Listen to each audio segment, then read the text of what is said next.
So hello guys नमस्ते and welcome back to my new blog guys तपाईहरु सन्चै आरामै हुनुहुन्छ होला। सो हिजोको ब्लाइन्डेड सिजन 3 फिनाली 2 एपिसोड चाहिँ हेर्नु भयो कि नै? सुर्ती र ह्यान्सीले चाहिँ अवार्ड पाएछन्। ल बधाई छ सुर्ती र ह्यान्सीलाई, मेनी कङ्ग्रेचुलेसन है त। सो मलाई चाहिँ लागेको थियो कि पहिल्यैदेखि ह्यान्सी र सुर्ती नै हुन्छ होला जस्तो कि फिक्स थियो हैन, तर बीचमा इन्टरभ्यूले गर्दा चाहिँ मलाई घुमाएको थियो कि रनी घुमाएको थियो है। के अरे स्वेक्षा र के अरे रामजी चाहिँ ल तिनीहरू चाहिँ बेस्ट कपल छ है भने जस्तो फिल भएको थियो, किनभने तिनीहरूकोमा चाहिँ त्यो इन्टरभ्यू हेर्दा चाहिँ माया देखिरहेको थियो के, मलाई चाहिँ त्यस्तो फिल भएको थियो। तपाईहरुलाई चाहिँ कस्तो फिल भएको थियो? ह्यान्सी र सुर्तीले अवार्ड पाउनु एकदमै राम्रो हो कि नै कमेन्ट गर्नु होला हैन। ठिकै छ नि त हैन। अब लङ लास्टिङ होला जस्तो लागिरहेको छ। अब अहिले भन्न मिल्दैन लङ लास्टिङ हुन्छ कि नै, के हुन्छ कस्तो हुन्छ हैन। पछिको कुरा पछि नै छोड्दिम गाइस हैन। तर अहिले चाहिँ जस फिनाली भयो, खुसी लाग्यो, राम्रो लाग्यो हैन। ठिकै छ। तपाईहरुको जोडी अझै एकदमै माया एकदमै प्रगाढ बन्दै जाओस्, एकदमै राम्रो जोडीमा परिणत होस् अझै पनि हैन।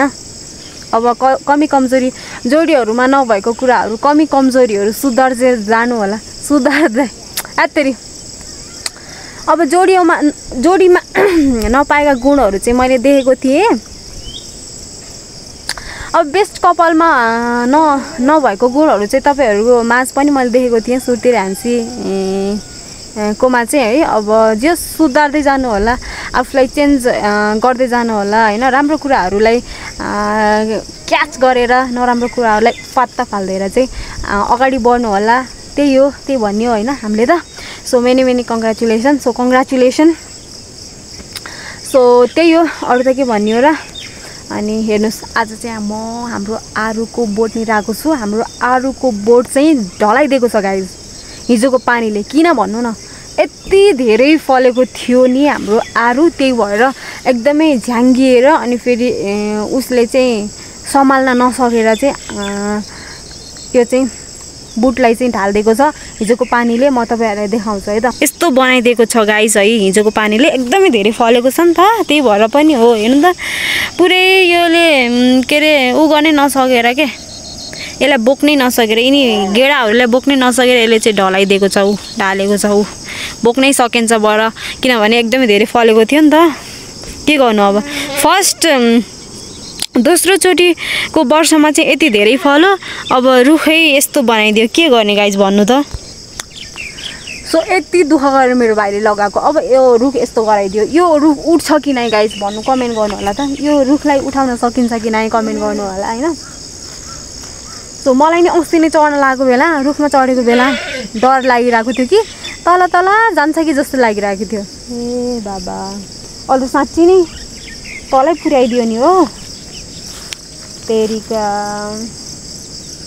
के गर्ने, गाह्रो छ गाइज, गाह्रो छ।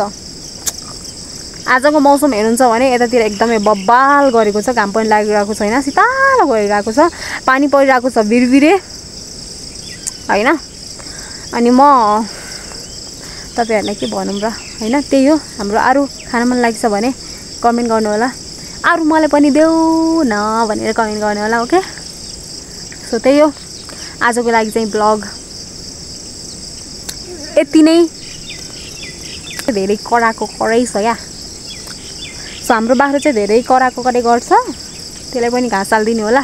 ब्लग चाहिँ यति नै। सो माया गरिदिनु होला है। By by, love you so much.